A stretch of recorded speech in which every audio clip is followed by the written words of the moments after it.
Light देखना भाई, फिर अंधेरा टाइप लग रहा है।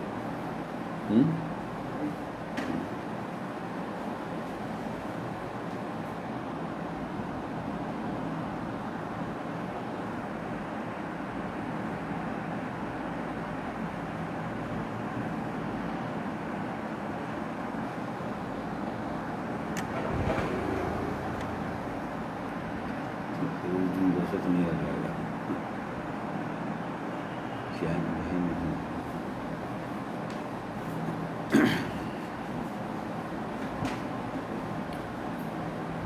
परमेश्वर पिता का धन्यवाद करते हैं, उसकी कृपा, उसकी धीरज, उसकी सहनशीलता रूपी धन के लिए, जिसके कारण से फिर से परमेश्वर ने आज के दिन को हमारे जीवन में जोड़ा है, ताकि आज के दिन हम उसके पवित्र वचनों की ओर ध्यान लगाएं और अपने परमेश्वर की महिमा करें।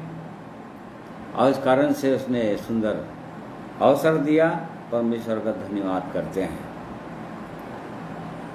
आइए, पिछले सप्ताह संडे को हमने प्रकाशित वाक्य से सीखा था, उनके लिए बहुत बड़ी बड़ी है और उसको पाएंगे। हमने भी देखा था कि प्रकाशित वाक्य जो गुप्त है, उसको परमेश्वर अपने लोगों को, अपने दासों के ऊपर अपनी आत्मा के द्वारा प्रकट करता है। और इसको 3 भागों में हम बांट सकते हैं। पूरे प्रकाशित वाक्य को हमने देखा था। पहले अध्याय में प्रभु यीशु स्वयं को प्रकट करता है अपने दास यूहन्ना को, कि वो कैसा है वो, और कितना तेजस्वी है, जिसको देख नहीं सका उसके चेहरे को यूहन्ना, और मुंह के बल मुर्दा सा गिर पड़ा। फिर हमने पिछले सप्ताह संडे को देखा था कि 7 कलीसियाओं के नाम, परमेश्वर का संदेश, और उसमें जो लोग जय पाएंगे, जो लोग जयवंत होंगे, उनके लिए परमेश्वर की बड़ी बड़ी प्रतिज्ञाओं को भी देखा था साथ साथ, और उन अद्भुत चीज़ों को जो अंत तक जय पा लेंगे। ओ नए यरूशलेम, नई पृथ्वी, नए आकाश का अनुभव देगा परमेश्वर। इन बातों को हमने देखा था। ये प्रकाशित का दूसरा भाग है, दूसरा अध्याय और तीसरा अध्याय। फिर उसके बाद में तीसरे भाग के रूप में चौथे अध्याय से आखिरी अध्याय तक, 22वां अध्याय तक आने वाली घटनाओं के विषय में वर्णन है। परमेश्वर ने अपने दास यूहन्ना को दिखाया आने वाली घटनाएं कैसी कैसी होंगी, और तब फिर परमेश्वर का राज्य कैसा होगा, और फिर अंतिम न्याय कैसे होगा, और अंतिम न्याय के बाद कौन लोग अनंत आग में चले जाएंगे। इन बातों को 4 अध्याय से 22 अध्याय के अंतर्गत हम प्राप्त कर सकते हैं। तो आज के दिन में हम लोग प्रकाशित वाक्य चौथे अध्याय से आगे हम देखेंगे। परमेश्वर की इच्छा जहाँ तक हो, सीखना चाहेंगे बहुत शार्ट में। एक एक अध्याय को हम डिटेल में नहीं देखेंगे, परंतु इसका मुख्य पर हम ध्यान करेंगे। अध्याय के, हर एक अध्याय के मुख्य बिंदुओं पर, और जो मेन है, और उससे हमको एक झलक मिल जाएगा कि वो प्रकाशित वाक्य क्या क्या घटनाएं होने वाली है आने वाले दिनों में। इसलिए एक पद को पढ़ लेंगे, फिर प्रार्थना करेंगे, उसके बाद महिमा के गीत सुनेंगे। एक अध्याय का उसका 19वां पद, इसलिए कि जो बातें तूने देखी हैं और जो बातें हो रही हैं और जो इसके बाद होने वाली हैं उन सबको लिख ले, अर्थात उन 7 तारों का भेद जिन्हें तूने मेरे दाहिने हाथ में देखा था, और उन 7 सोने की दीवटों का भेद। वे 7 तारे 7 कलीसियाओं के दूत हैं और वे 7 दीवट 7 कलीसियाएं हैं। परमेश्वर का धन्यवाद करते हैं अपने परमेश्वर के पवित्र वचन के लिए। परमेश्वर अपने इन वचनों के द्वारा हमें आशीषित करें। आइए प्रार्थना करेंगे। सर्वशक्तिमान प्रेमी परमेश्वर पिता, हम धन्यवाद करते हैं आपके पवित्र वचन के लिए, जिसे आपने अपने बड़े नाम से अधिक महत्व दिया है और जिनमें आपने आदि से लेकर अंत तक अपनी योजना को, अपनी सिद्ध इच्छा को हमारे लिए प्रकट कर दिया है, मनुष्यों के लिए प्रकट कर दिया है। धन्यवाद करते हैं प्रेमी परमेश्वर। और जबकि हम बहुत ही अंतिम दिनों में हैं और इसलिए इस अंतिम पुस्तक प्रकाशित वाक्य का अध्ययन करना चाह रहे हैं, प्रभु जी आप हमारी सहायता कीजिए कि इन वचनों को हम जान सकें और उसके अनुसार अपने आप को देख सकें कि प्रभु यीशु हम आपके आगमन के लिए कहाँ तक तैयार हैं, और नहीं हैं तो तैयार होने के लिए आपने हमें अवसर दिया है, और इसलिए अपनी तैयारी हम कर सकें। और इसलिए पवित्र आत्मा परमेश्वर, हम आपकी ओर देखते हैं, आपकी सहायता, आपकी अगुवाई चाहते हैं आज के दिन में। प्रार्थना प्रभु यीशु के नाम में मांगते हैं, सुनिए, ग्रहण कीजिए, आमीन। आइए परमेश्वर के वचन को सुनने से पहले एक प्रभु की महिमा के लिए एक गीत सुनेंगे।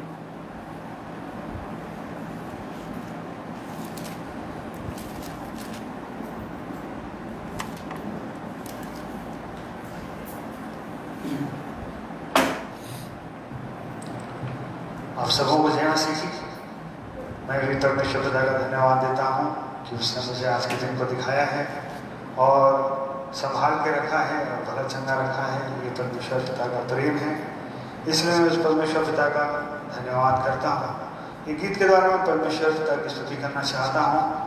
इस गीत के बोल इस प्रकार है कि जिसने मुझे है संभाला अभी तक, आगे भी संभालेगा। हमारे प्रियो, परमेश्वर पवित्र शास्त्र बाइबल में उन हर एक से जो परमेश्वर पर विश्वास करते हैं प्रतिज्ञा किया है कि ना मैं तुझे छोड़ूंगा, ना मैं तुझे त्यागूंगा। वो सचमुच महान परमेश्वर है, इसलिए आइए उस परमेश्वर पिता की महिमा करते हैं इस गीत के द्वारा।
धन्यवाद करता हूँ इस गीत के द्वारा।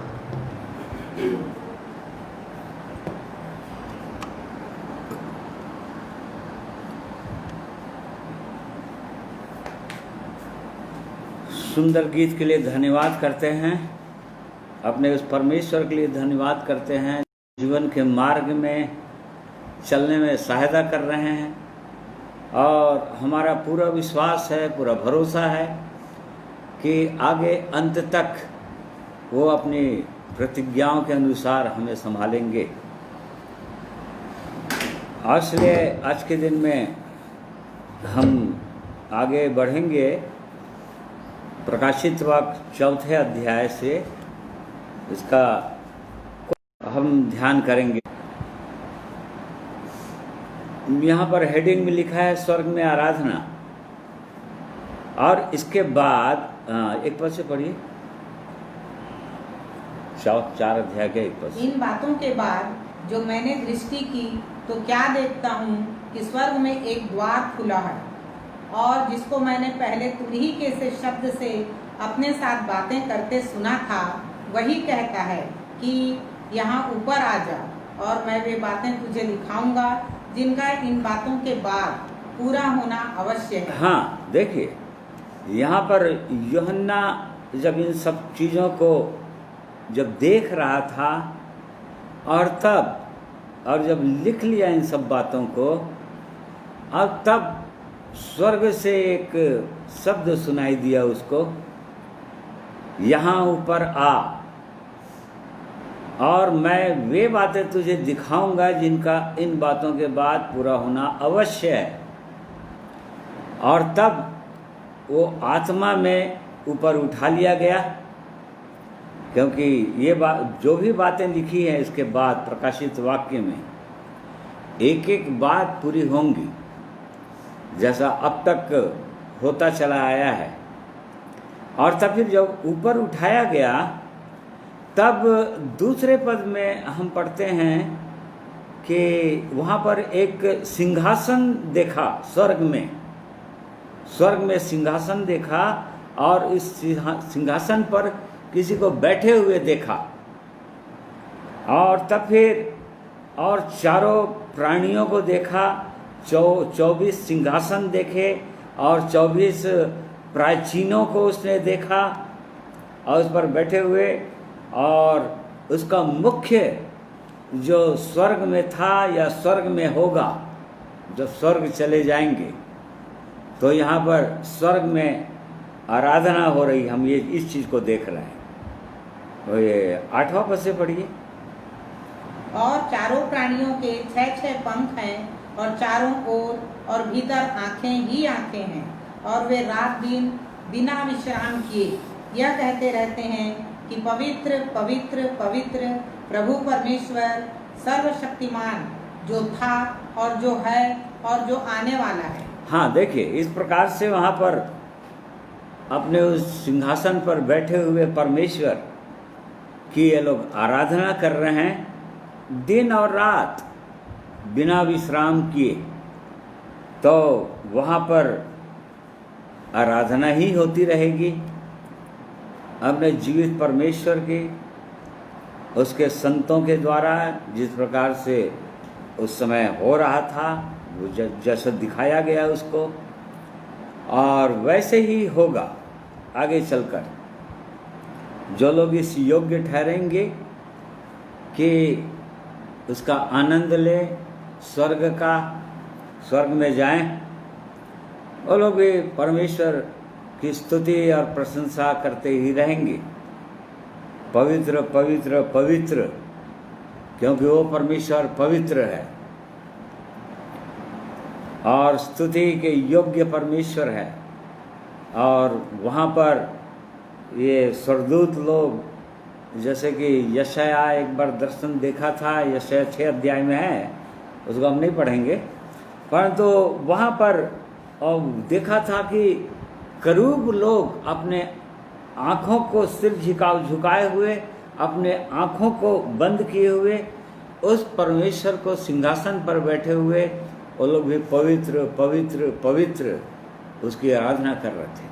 तो ऐसा वो परमेश्वर है एकमात्र आराधना और स्तुति के योग्य वो परमेश्वर है।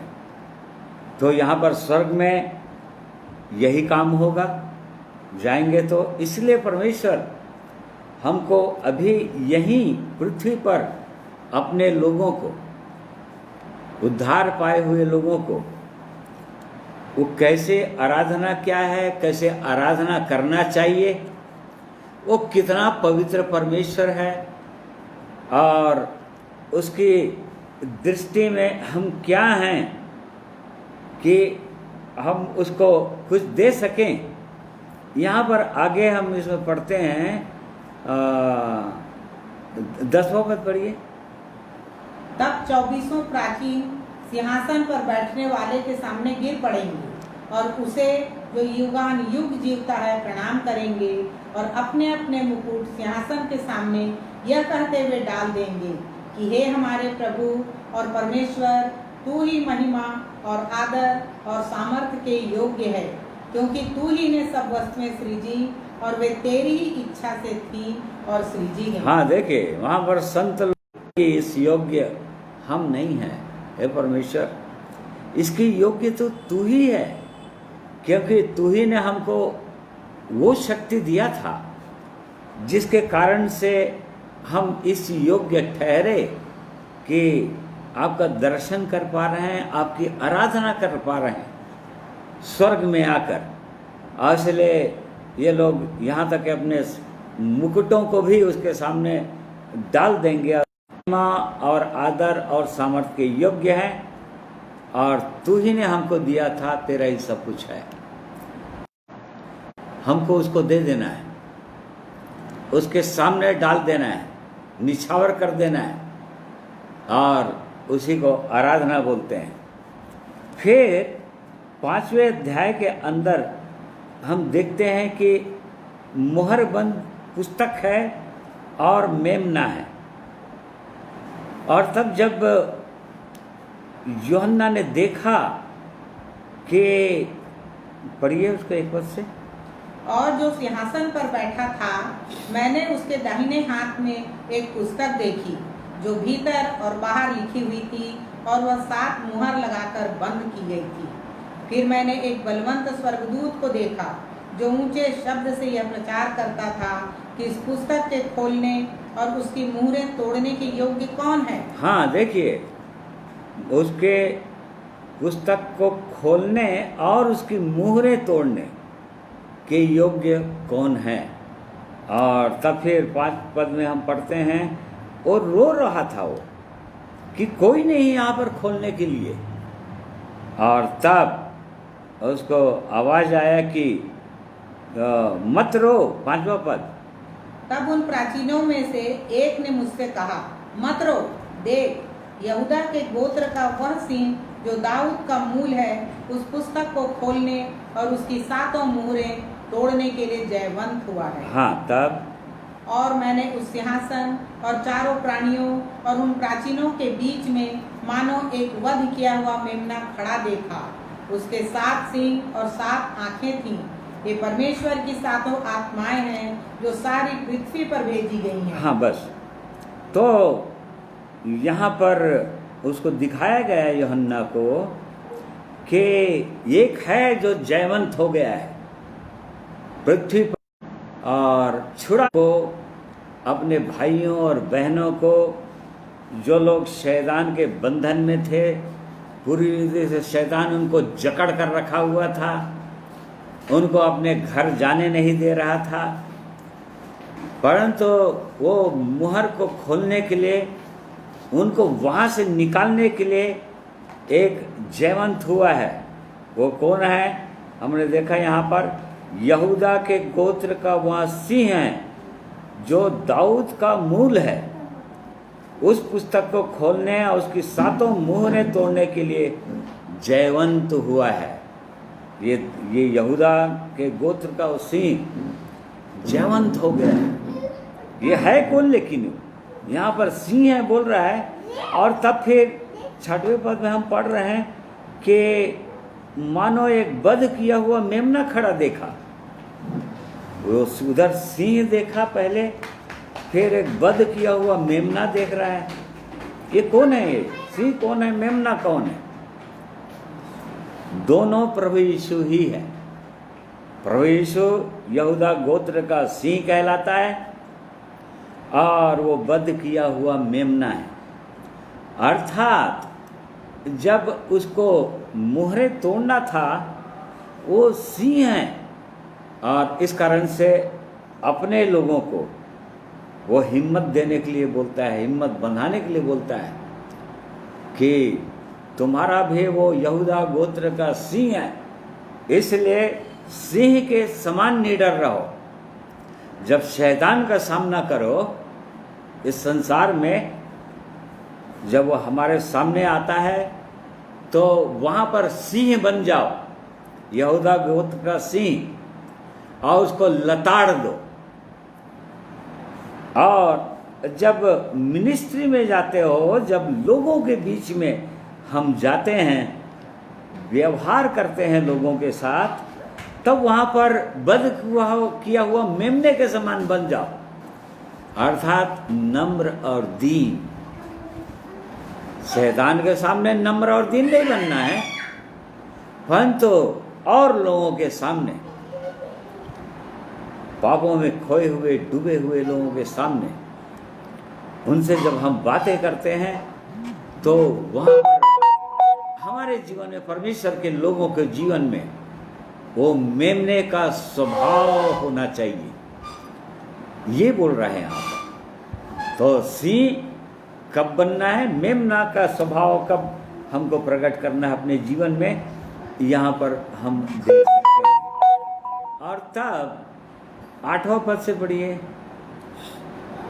और जब उसने पुस्तकें ले ली तो वे चारों प्राणी और 24 प्राचीन उस मेमने के सामने गिर पड़े, और हरेक के हाथ में वीणा और धूप से भरे हुए सोने के कटोरे थे। ये तो पवित्र लोगों की प्रार्थनाएं हैं। और वे यह नया गीत गाने लगे कि तू इस पुस्तक के लेने और उसकी मुहरें खोलने की योग्य है, क्योंकि तूने वध होकर अपने लोगों से हर एक कुल और भाषा और लोग और जाति में से परमेश्वर के लिए लोगों को मोल लिया है, और उन्हें हमारे परमेश्वर के लिए एक राज्य और याजक बनाया। हाँ, जो और वे पृथ्वी पर राज्य करते हैं। यहाँ पर जो प्रार्थना है, यहाँ पर परमेश्वर के लोगों की, यहाँ पर देखा वीणा और धूप और पवित्र लोगों की प्रार्थनाएं हैं। जो वीणा और धूप लिए हुए थे वो पवित्र लोगों की प्रार्थनाएं हैं। पुराने नियम के अंदर हम पाते हैं, परम पवित्र स्थान में एक धूप वेदी भी थी जो पवित्र लोगों की प्रार्थनाएं थी। और अब से आरंभ से 2000 साल से जो प्रार्थनाएं की जा रही परमेश्वर के लोगों के द्वारा, परमेश्वर के पवित्र लोगों के द्वारा, जो लोग सचमुच में परमेश्वर के प्रेम को समझकर इस अंधकार रूपी संसार से निकलकर पापों से छुटकारा पाकर परमेश्वर के पवित्र भय में होकर जो लोग लगातार प्रार्थना कर रहे हैं, और प्रार्थना क्या कर रहे हैं? प्रार्थना एक ही कर रहे हैं कि हे परमेश्वर तेरा राज्य आ जाए, इस पृथ्वी पर तेरा राज्य आ जाए। और ये परमेश्वर के लोगों की प्रार्थनाएं कभी भी व्यर्थ नहीं जाती हैं।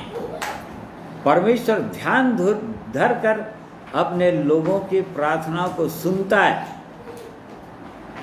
भजन संहिता 56 में हम पढ़ते हैं, मैंने तेरी प्रार्थनाओं को अपनी कुप्पी में रख लिया, तेरी आंसुओं को अपने कुप्पी में रख लिया है, बोलता है।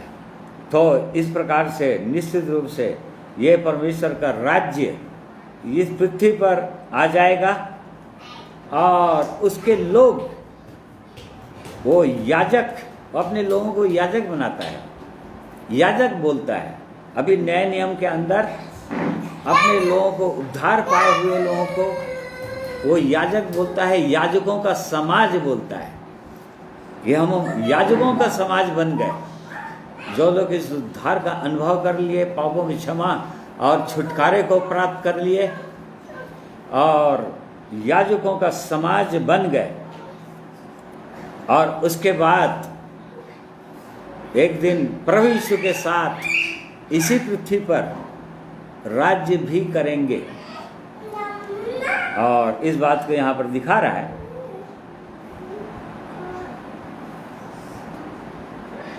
फिर 6वें अध्याय में हम देखेंगे 7 मोहरों का खोला जाना।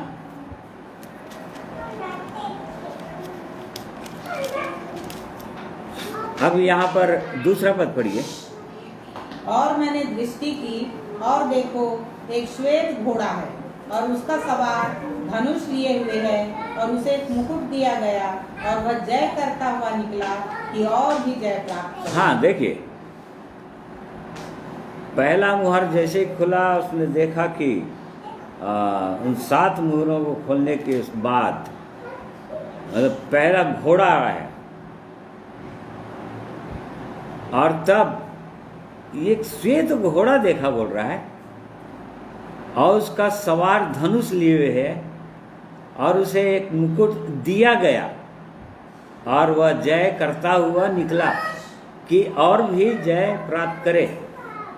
यहाँ पर ये ख्रिस्ट विरोधी को दिखा रहा है ये, क्योंकि मुकुट दिया गया हमारे प्रभु यीशु के पास तो एक मुकुट नहीं, कई मुकुट है और वो हमेशा से जय पाया हुआ है।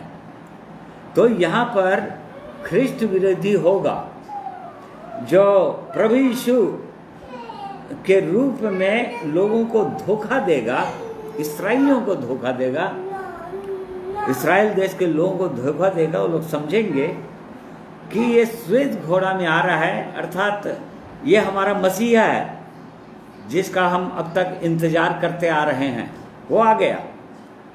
और तब फिर उसको ये लोग स्वीकार कर लेंगे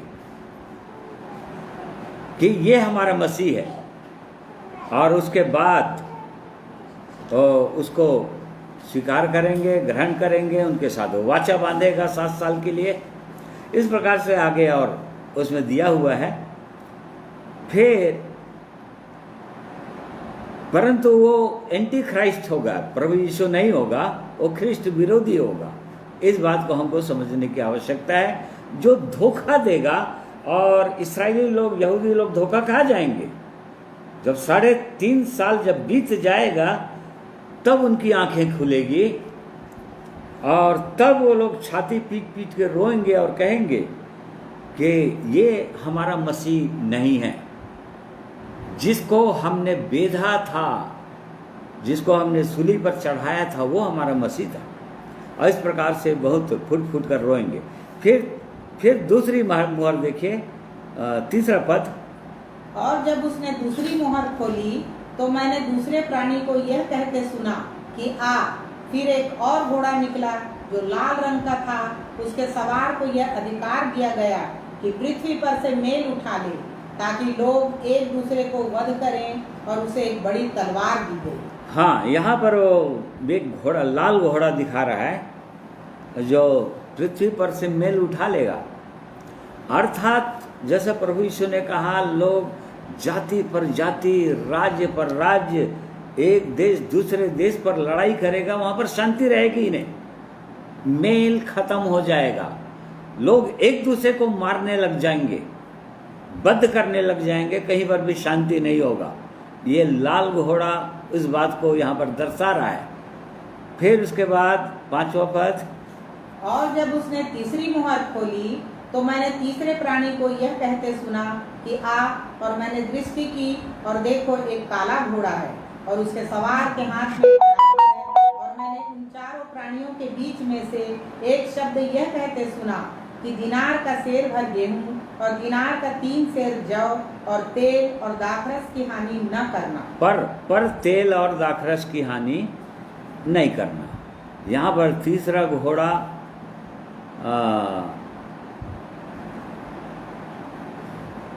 काला घोड़ा दिखा रहा है। काला घोड़ा है, काला घोड़ा अर्थात अकाल को दिखा रहा है यहाँ पर। अकाल या भूखमरी मतलब कमी को दिखा रहा है, जीवन में महंगाई को दिखा रहा है, भयंकर वाली महंगाई जो जैसा कि हम अभी वर्तमान में देख रहे हैं। बहुत हर चीज़ महंगा हो गया है लॉकडाउन के कारण से, और जब जब लॉकडाउन होता है तब तक महंगा होता ही जा रहा है। तो यहाँ पर एक तराजू दिखाया, उसके हाथ में एक तराजू है, और मैंने उन चारों प्राणियों के बीच में से एक शब्द यह कहते सुना, दिनार का सेर भर गेहूं और दिनार का 3 सेर जौ, पर तेल और दाखरस की हानि न करना। अर्थात इतनी महंगाई नहीं है, पालन पोषण करते हैं ऐसे लोग इतना महंगा हो अपने जीविका, पर यहाँ पर लिखा है पर तेल और दाखरस की हानि न करना। यहाँ पर तेल और दाखरस किस किस को दिखा रहा है? तेल और दाखरस जो है वो धनी लोगों को बता रहा है। तेल और दाखरस मतलब जो धनी लोग होंगे उनको किसी प्रकार से हानि नहीं पहुंचेगा इससे। जितनी भी महंगाई हो जाए देश में, जितने भी धनी लोग हैं उनको किसी प्रकार की हानि नहीं होने वाला, क्योंकि ये काला घोड़ा जो होगा इसी बात को दिखा रहा है। अर्थात जो लोग गरीब हैं वो लोग और गरीब होते चले जाएंगे, परंतु जो थोड़ा धनी हैं वो लोग और धनी होते चले जाएंगे। उनको किसी प्रकार से कोई फर्क नहीं पड़ेगा, चाहे कितनों भी महंगाई हो जाए। और हम इस बात को वर्तमान में देख भी रहे हैं। जो लोग धनी हैं वो धनी होते जा रहे हैं, और जो गरीब हैं बेचारे, बहुत से लोग भूखों मर गए इस लॉकडाउन के दौरान, और बहुत से लोग आज भी भूखे हैं, वो लोग भूखों मर जाएंगे और मरते जा रहे हैं, या अभाव में किसी तरह से अपनी जीविका चला रहे हैं। किसी भी प्रकार से अभाव की स्थिति में ऐसी स्थिति आ जाएगी, और आ भी गई है, वर्तमान में भी ये चल रहा है, हम वर्तमान में देख सकते हैं ये सब चीज़। फिर उसके बाद 7वां पद पढ़िए। और जब उसने चौथी मुहर खोली तो मैंने चौथे प्राणी का शब्द यह कहते सुना कि आ, और मैंने दृष्टि की और देखो एक पीला सा घोड़ा है, और उसके सवार का नाम मृत्यु है, और अधोलोक उसके पीछे पीछे है, और उन्हें चौथाई पर यह अधिकार दिया गया कि तलवार और अकाल और मरी और पृथ्वी के वन पशुओं के द्वारा लोगों को मार डालें। हाँ, ये चौथी मुहर पीला सा घोड़ा अर्थात मृत्यु, इस घोड़े का नाम है मृत्यु। जहाँ अभी वर्तमान में हम देख रहे हैं सारे विश्व में महामारी फैली हुई है, और उसमें लाखों लोगों की मृत्यु हो चुकी है अब तक, और प्रतिदिन हजारों लोग मरते जा रहे हैं। ये पीला घोड़ा है, ये जो इनको ये अधिकार है दिया गया है कि तलवार, अकाल, मरी और वन पशुओं द्वारा लोगों को मार डालें। और बहुत सारे लोग तलवार से भी मारे जा रहे हैं इन दिनों विश्व के अंदर, और इस प्रकार से लगातार लोगों की मृत्यु होती चली जा रही है। ये पीड़ाओं का आरंभ है। प्रभु यीशु ने कहा लूका 21 अध्याय में ये पीड़ाओं का आरंभ होगा, 21 अध्याय और 24 अध्याय में, और महामारियां फैलेंगी। और हम देख रहे हैं परमेश्वर का पवित्र वचन, ये प्रभु यीशु की भविष्यवाणियाँ, और उसके भी पहले परमेश्वर के लोगों की भविष्यवाणियाँ ये पूरी होती जा रही हैं लगातार, और हम वर्तमान में भी देख रहे हैं इन चीज़ों को। और इस प्रकार से बहुत सारे लोग नाश हो रहे हैं। यहाँ पर लिखा है कि 1/4 लोग मार डाले जाएंगे, पृथ्वी के 1/4 पर यह अधिकार दिया गया, और बहुत सारे लोग मारे जाएंगे और मरते चले जा रहे हैं। फिर उसके बाद 9वां पद। और जब उसने 5वीं मुहर खोली तो मैंने वेदी के नीचे उनके प्राणों को देखा, जो परमेश्वर के वचन के कारण और उस गवाही के कारण जो उन्होंने दी थी वध किए गए थे। हाँ, बड़े शब्द से पुकार कर कहा, हे स्वामी, हे पवित्र और सत्य, तू कब तक न्याय न करेगा और पृथ्वी के रहने वालों से हमारे लोहू का पलटा कब तक न लेगा।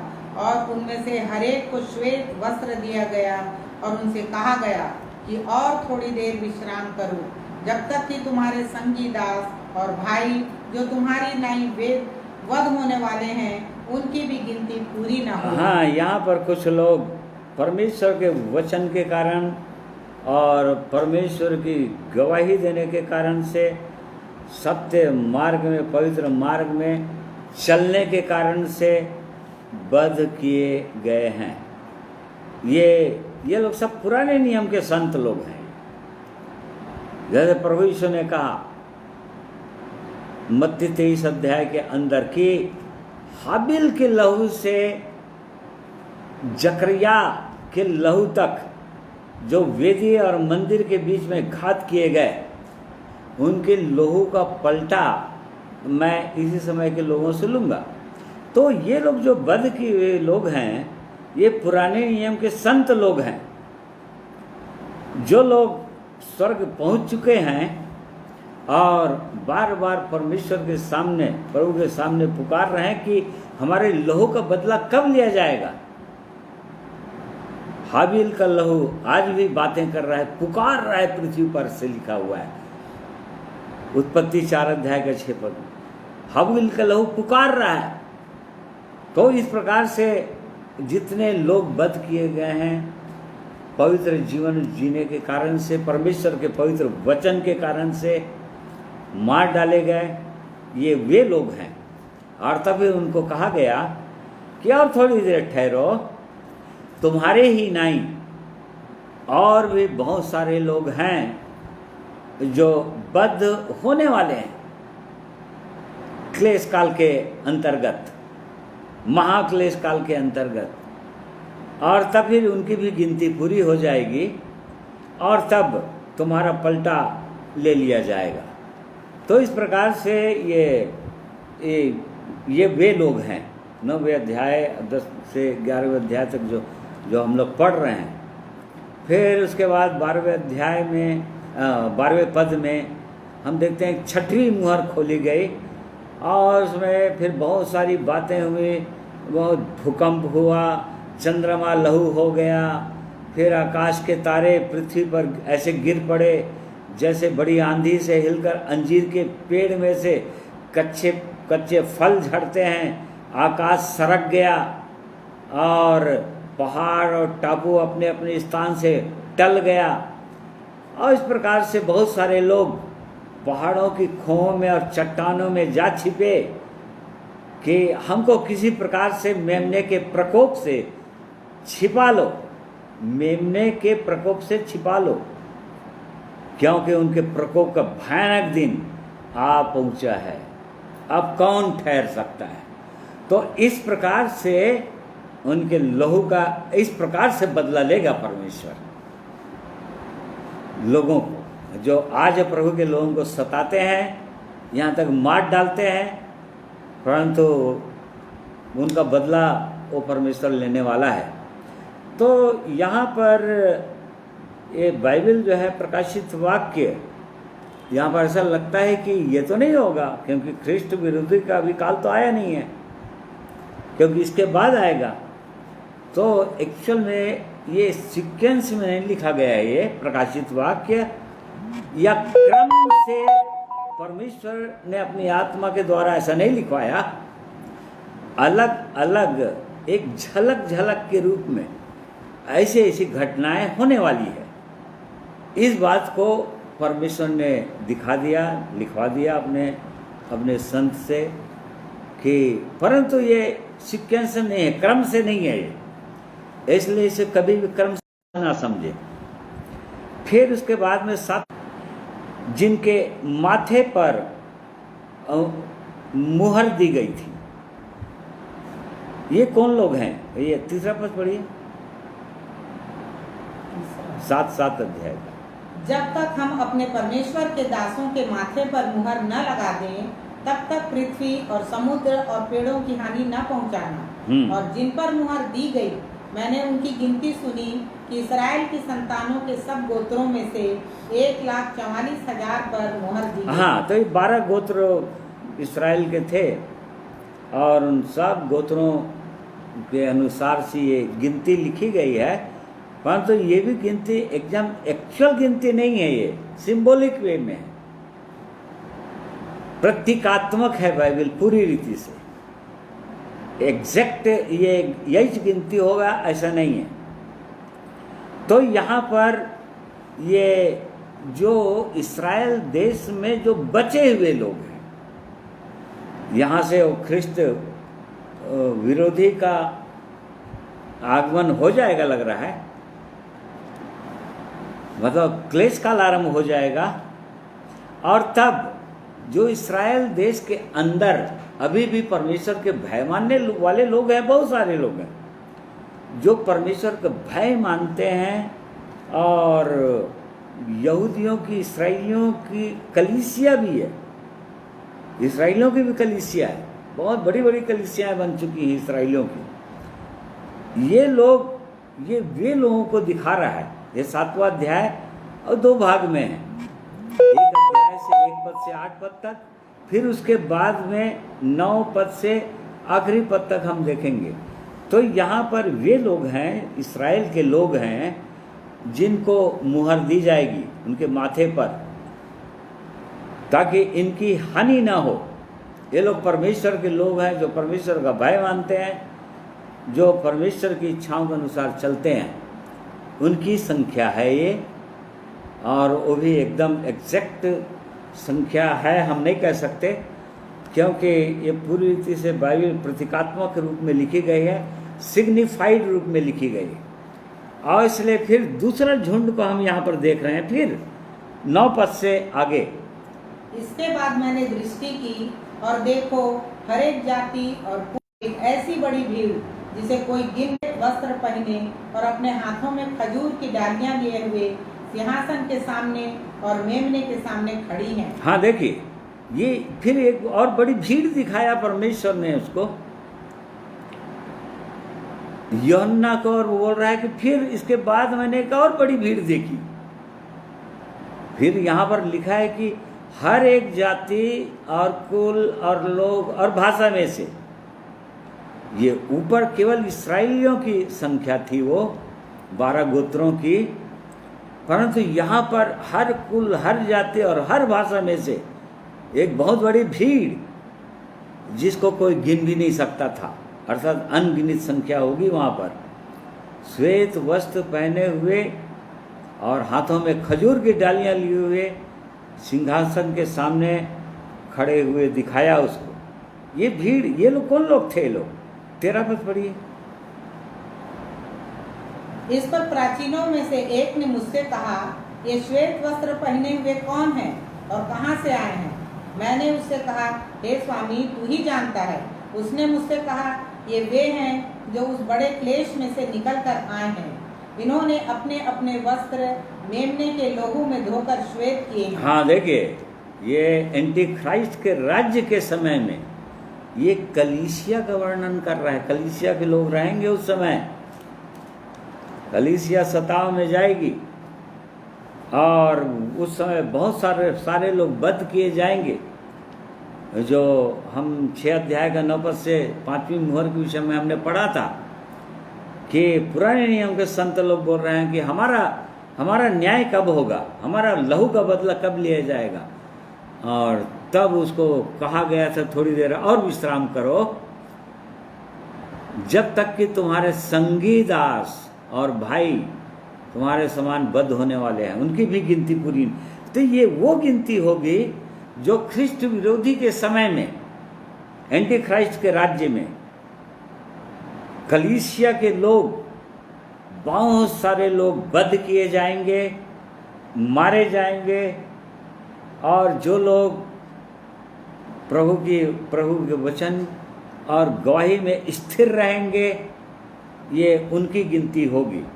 एक बड़ी भीड़ बड़ी भीड़ के रूप में रहेंगे लोग, अनगिनत लोग रहेंगे वहाँ पर। इन्होंने अपने वस्त्र मेमने के लहू से धोकर श्वेत किए हैं, अर्थात प्रभु यीशु के नाम के कारण से मार खाए हैं, मारे गए हैं, प्रभु यीशु के लहू से धुले हुए लोग हैं।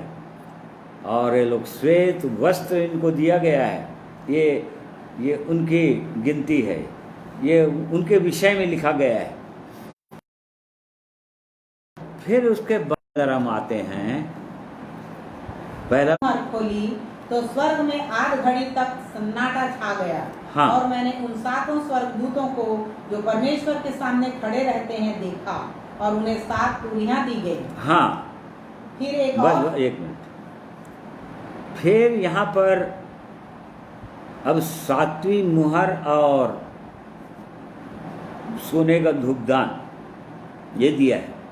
जब 7वीं मुहर खोला गया तो स्वर्ग में आधे घंटे तक सन्नाटा छाया रहा, लिखा है। ये सन्नाटा क्या चीज को दिखा रहा है? मतलब शांत, कोई आवाज नहीं। जबकि हमने देखा था 5वें अध्याय में कि उस जीवित पर 4थे अध्याय में उसकी महिमा आराधना हो रही है। उसके सिंहासन के सामने सब पवित्र पवित्र पवित्र लोग कह रहे हैं, स्तुति के गीत गा रहे हैं, और हर समय दिन और रात वहां पर महिमा हो रही है उस महान परमेश्वर की जो सिंहासन पर बैठा हुआ होगा। परंतु यहाँ पर हम आधे घंटे तक सन्नाटा को देख रहे हैं, साइलेंस देख रहे हैं। ये किस बात को दिखाता है? ये उस बात को दिखाता है कि परमेश्वर जो जिन चीज़ों को नहीं चाहता है कि वो करे, अर्थात वो कभी भी नहीं चाहता परमेश्वर कि लोग नाश हों, हमेशा के लिए नाश हो जाएं, भयानक उनके जीवन में विपत्तियां आए, और इस कारण से वो परंतु परमेश्वर को करना पड़ रहा है, इस बात को दिखा रहा है। और तब फिर परमेश्वर का न्याय, अद्भुत न्याय है वो।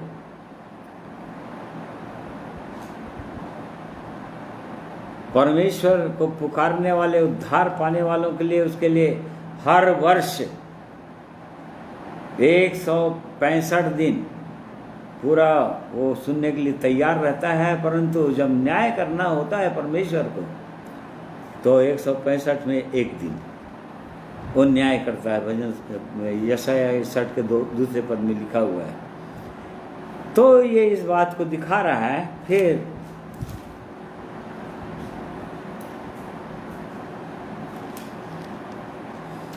इसमें हर तुरियों के विषय में लिखा है, जो तुरी फूकी गई। फिर 7वें पद में ओले और आग उत्पन्न हुई। फिर 8वें पद में तुरी फूकी गई।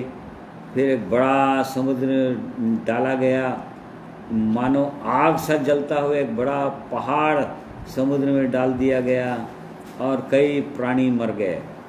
और फिर तीसरा शब्द में तुरही फूकी, और तब फिर मसाल और ये भयंकर नागदानों से कड़वा हो गया पानी। फिर चौथा, इस प्रकार से वो दिखाया चौथे स्वर्गदूत। फिर 5वें स्वर्गदूत ने तुरही फूकी, और तब पढ़िए 9 अध्याय का 1 पद। और जब 5वें स्वर्गदूत ने तुरही फूकी तो मैंने स्वर्ग से पृथ्वी पर एक तारा गिरता हुआ देखा, और उसे अथाह कुंड की कुंजी दी गई। और उसने अथाह कुंड को खोला, और कुंड में से बड़ी भट्टी का सा धुआं उठा, और कुएं के धुएं से, कुंड के धुएं से सूर्य और वायु अंधियारी हो गई। और उस धुएं में से पृथ्वी पर टिड्डियां निकली, और उन्हें पृथ्वी के बिच्छुओं की सी शक्ति दी गई। और उनसे कहा गया कि न पृथ्वी की घास को, न किसी हरियाली को, न किसी पेड़ को हानि पहुंचाओ, केवल उन मनुष्यों को जिनके माथे पर परमेश्वर की मुहर नहीं है। हाँ, तो यहाँ पर हम देख रहे हैं कि जब 5वीं स्वर्गदूत ने तुरही फूका, और तब अथाह कुंड खोला गया। अथाह कुंड खोला गया, उसमें से टिड्डियाँ निकली, या ये क्या, कौन लोग हैं ये लोग? ये उन सरदूतों को दिखा रहा है जो हम देखते हैं यहूदा की पत्री में, पतरस की पत्री में। ये लोग बंदी किए हुए हैं, ये सरदूत लोग बंदी किए हुए हैं। ये लोग वो सरदूत लोग जो उसके साथ, शैतान के साथ और उसके दूतों के साथ गिराए गए थे, जो और बहुत ही गंदे टाइप के सरदूत थे। वो लोग बंधन में हैं, बंदी हैं। उनको जब खोल देगा तो उनको ये शक्तियाँ मिलेगी कि लोगों को नाश करे पूरी रीति से, बहुत सारे लोगों को मार डाले, जो यहाँ और जैसा कि वर्णन है। बिच्छों की सी शक्ति दी गई, और ये लोग लोगों को काटते रहेंगे, नाश करते रहेंगे, परंतु जिनके माथे पर परमेश्वर का मुहर होगा उनको ये लोग हानि नहीं पहुंचा सकेंगे। तो ये उसको दिखा रहा है, जो अथाह कुंड खोला जाएगा और जो बंदी सरदूत लोग खोल दिए जाएंगे फिर, और तब फिर ये लोग हानि पहुंचाएंगे लोगों को। तो इस प्रकार से इन चीज़ों को दिखा रहा है फिर।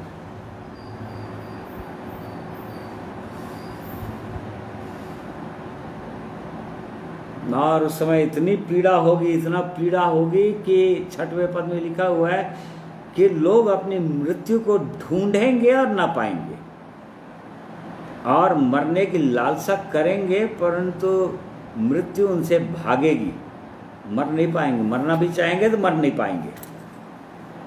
तो ऐसी पीड़ा, असहनीय पीड़ा होगी, जिसके कारण से लोग मरना पसंद करेंगे, परंतु मर भी नहीं पाएंगे। ऐसा समय आ जाएगा। फिर उसके बाद में ये 6वें सरदूत ने तुरही फूकी लिखा है, और तब 14वां पढ़िए 14। मानो कोई 6वें स्वर्गदूत से, जिसके पास तुरही थी, कह रहा है कि उन 4 स्वर्गदूतों को जो बड़ी नदी फुरात के पास बंधे हुए हैं खोल दी। और वे 4 दूत खोल दिए गए जो उस घड़ी और दिन और महीने और वर्ष के लिए मनुष्यों की 1/3 के मार डालने को तैयार किए गए थे। और फौजों के सवारों की गिनती 20 करोड़ थी। मैंने उनकी गिनती सुनी और मुझे इस दर्शन में बस। तो यहाँ पर जब ये मुहर खोला जाएगा, फुरात नदी, यूफ्रेटिस, फरात नदी बोलते हैं उसको, जो अभी इराक देश है, उसी के आसपास है ये नदी, वहीं से चलती है ये। वहाँ पर बहुत भारी युद्ध होगा, बहुत बड़ा युद्ध होगा, और जिसमें बहुत सारे लोग मारे जाएंगे। यहाँ फौजों की संख्या लिखा हुआ है, और बहुत भयानक रीति से युद्ध होगा। इस चीज़ का यहाँ पर वर्णन किया है। और तब फिर जो बहुत दयनीय बात होगी उस समय भी, वो ये होगी 20वां पद। और बाकी मनुष्यों ने जो उन मरियों में से न मरे थे, अपने हाथों के कामों से मन न फिराए। देखिए, उसके बाद भी लोग मन नहीं फिराएंगे, क्योंकि यहाँ 18 पद में लिखा है कि इन तीनों महामारियों अर्थात आग, धुएं और गंधक जो निकलती है और ये सोगी, परमेश्वर ने कहा था अपने चेलों को, ये तो महामारी पीड़ाओं का आरंभ है ये, और ये तो आरंभ है। अभी जो हम देख रहे हैं महामारी सारे विश्व में, ये तो आरंभ है केवल। और उसके बाद ये जो होने का है, ये तो उसके बाद होता ही चला जाएगा ये घटना, और तब कैसे करेंगे लोग। और इस कारण से परमेश्वर हर एक को एक अवसर देना चाह रहा है, ये बोल रहा है कि मन फिरा लो, इन घटनाओं को देखकर, इन वचनों को सुनकर, पढ़कर, परमेश्वर की योजना को समझकर मन फिराओ, मन फिरा लेना चाहिए। परंतु बहुत सारे लोग मन नहीं फिराएंगे, लिखा है 21 पद। और जो खून और टोना और व्यभिचार और चोरियां उन्होंने की थी, उनसे मन न फिराया। आज बहुत से लोग ऐसे पापों में डूबे हुए हैं इस संसार में, खोए हुए हैं, भटके हुए हैं। परमेश्वर का वचन तो सुनाया जा रहा है सारे विश्व में, और अभी इन दिनों तो और अधिक मीडिया के माध्यम से और सुन रहे हैं लोग, परंतु उसके बाद भी परमेश्वर की ओर मन नहीं फिरा रहे हैं, परमेश्वर की बातों को सुनना नहीं चाह रहे हैं।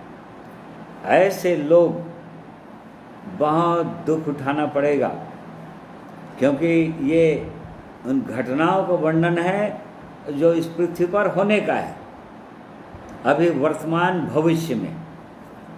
और इस कारण से परमेश्वर की इच्छा ये है कि लोग इन बातों को समझें, जानें और उसकी इच्छा के अनुसार चलें।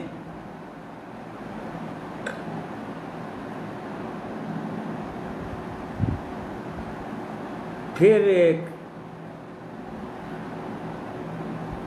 ये 10वें अध्याय का और देख लेते हैं थोड़ा सा, इसका एक पॉइंट। फिर यहाँ पर उस परमेश्वर के जन को एक छोटी पुस्तक दिखाया गया, स्वर्गदूत और छोटी पुस्तक। और जब उसने देखा, गर्जन का सा शब्द सुना। 4वां पद पढ़िए। और जब सातों गर्जन के शब्द सुनाई दे चुके तो मैं लिखने पर था, और मैंने स्वर्ग से यह शब्द सुना कि जो बातें गर्जन के उन 7 शब्दों से सुनी है उन्हें गुप्त रख और मत लिख। हाँ, जब उसने सुना था, परमेश्वर ने कहा इन्हें मत लिख, इनको बताने की जरूरत नहीं है। तो कई बातें परमेश्वर अपने लोगों को जो बताता है उन्हीं के लिए बताता है और दूसरों के लिए नहीं। यहाँ पर परमेश्वर ने यूहन्ना को बोला कि मत लिख, जैसे लिखने वाला था, ये तेरे लिए है, इस बात को तुम समझो, इसको गुप्त रखो। कई चीज़ों को परमेश्वर मना करता है, जैसा कि पौलुस ने अपनी गवाही दिया 2 कुरिन्थियों 12 अध्याय के अंदर, मैंने स्वर्ग में तीसरे स्वर्ग तक उठाया गया और वे बातें सुनी, वे बातें देखी जो मुंह से कहना भी ठीक नहीं है। बोला, मैं कहना नहीं चाहता कि मैंने, परमेश्वर ने मुझको क्या दिखाया वहाँ पर स्वर्ग में ले जाकर, वो अपने तक सीमित रख लिया, अपने में गुप्त रख लिया, क्योंकि हो सकता है कि उसके द्वारा उसके अंदर और घमंड उत्पन्न हो जाए। और इसी कारण से प्रभु ने उसको, उसके शरीर पर एक कांटा भी चुभाया था, अर्थात शैतान के दूत को अवसर दिया था कि उसको घूसे मारे। तो कई चीज़ों को लिखने के लिए बोलता है, कई लोगों को कई चीज़ों को बताओ, कई चीज़ों को मत बताओ, अपने तक सीमित रखो। इस बात को हम यहाँ पर देखते हैं। फिर 9वें पद को पढ़िए। और मैंने स्वर्गदूत के पास जाकर कहा, यह छोटी पुस्तक मुझे दी, और उसने मुझसे कहा, ले इसे खा जा, और यह तेरा पेट कड़वा तो करेगी पर तेरे मुंह में मधु सी मीठी लगेगी। तो मैंने वह छोटी पुस्तक उस स्वर्गदूत के हाथ से लेकर खा गया, और वह मेरे मुंह में मधु सी मीठी तो लगी, पर जब मैं उसे खा गया तो मेरा पेट कड़वा हो गया। हाँ, देखिए यहाँ पर वो खिला दिया और यहाँ मीठी तो लगी परंतु मेरा पेट कड़वा हो गया, लिखा है। यहेजकेल नबी की पुस्तक में भी हम पढ़ते हैं कि 3 अध्याय के अंदर कि परमेश्वर ने यहेजकेल को भी खड़ा किया, उसको एक पुस्तक दिया गया और उसको कहा गया कि इसको खा ले, और तभी उसने खा लिया। और उसके विषय में लिखा है 1 से 3 पद में है वो कि उसको मीठा लगा, जब खा लिया तो कड़वा नहीं लगा उसको, परंतु उसको बहुत ही मीठा लगा, लिखा है यहेजकेल को। परंतु यहाँ पर एक छोटी पुस्तक जब यूहन्ना को दिखाया जा रहा है और जब उसको खाने के लिए बोला, खाया तो मीठी तो लगी, पर जब मैं उसे खा गया तो मेरा पेट कड़वा हो गया। जब इसको हम खाते हैं, जब इसको हम मनन करते हैं, पढ़ते हैं, सचमुच में इसमें हम अपने जीवित परमेश्वर की, प्रभु की महिमा को देखते हैं। हमको मीठा लगता है, हमको बहुत उत्साही कर देता है हमको बहुत प्रोत्साहित कर देता है। कैसे समय के लिए? जब हमारे जीवन में कड़वा अनुभव होगा, जब आगे बढ़ते हैं, जब हमारे जीवन में किसी भी प्रकार का सताव आता है, तो निश्चित रूप से कड़वा भी अनुभव करते हैं, दुखों का अनुभव करते हैं प्रभु यीशु मसीह के नाम के कारण से।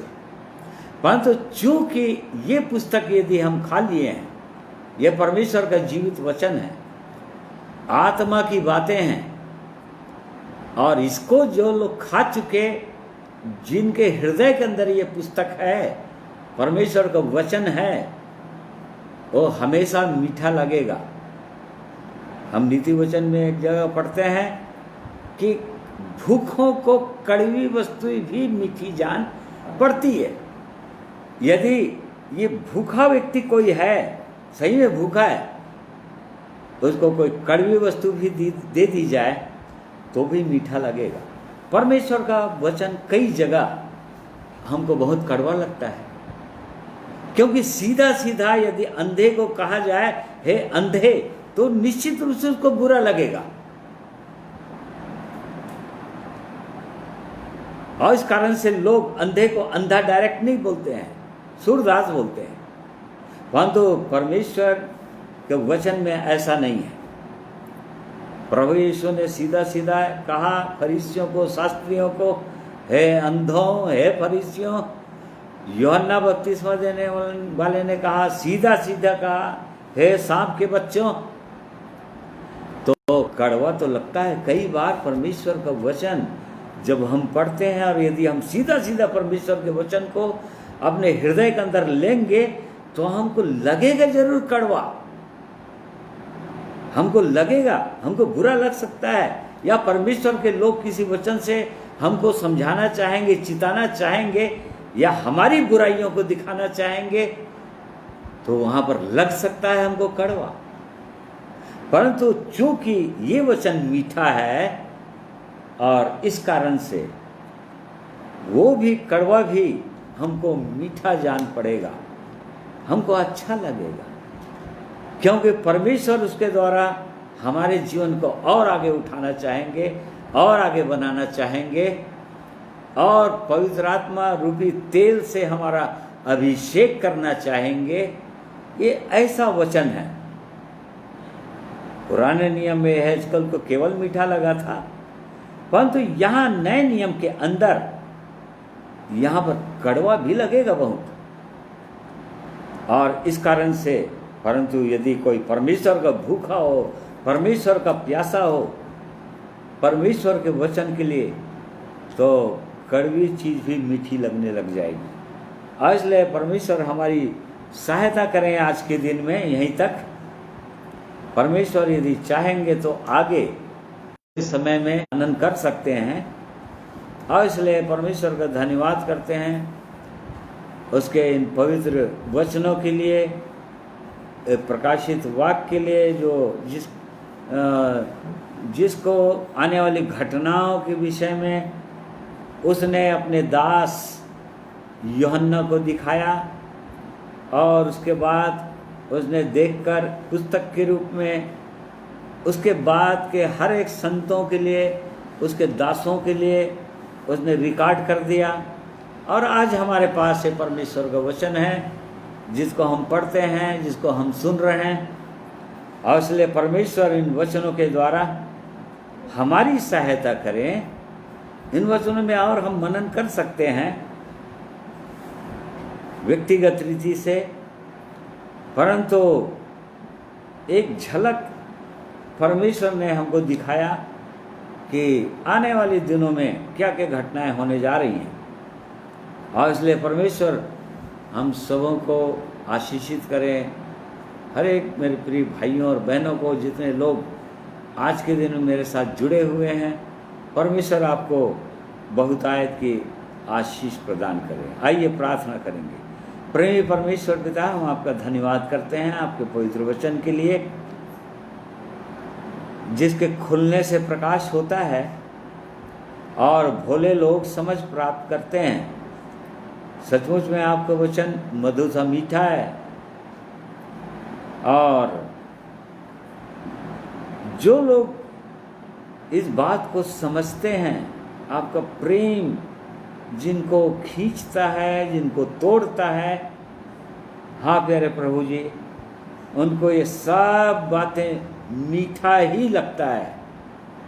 प्रभु यीशु के उन प्रेरितों के समान जिनको वो लोग लज्जित किए गए, मारे गए, कोड़े बरसाए गए, परंतु जितना भी अन्य समझते रहे, वैसे ही परमेश्वर पिता हम आपकी ओर देख रहे हैं। होने दीजिए कि ये वचन हमारे जीवन में भी वैसे ही काम करने पाए और हमको पूरी रीति से बनाने पाए। प्रभु जी, इस योग्य हम हो सकें कि यदि वहाँ तक हम पहुँचते हैं महान परमेश्वर, तो हम किसी भी प्रकार से हमारा विश्वास से प्रेम न करने पाए, परंतु आपकी सिद्ध इच्छा के अनुसार आपके पवित्र मार्ग में स्थिर रहें, बने रहें, आपकी गवाही में स्थिर रहें। हम सबों की सहायता अगुवाई कीजिए। धन्यवाद करते हैं, प्रार्थना को प्रभु यीशु के नाम में मांगते हैं, सुनिए, ग्रहण कीजिए, आमीन। प्रिय भाइयों और बहनों, मैं आप सबों का धन्यवाद करता हूं जो लोग मेरे साथ जुड़े हुए हैं। परमेश्वर आप सबों को आशीषित करें। आप सबों को जय मसीह।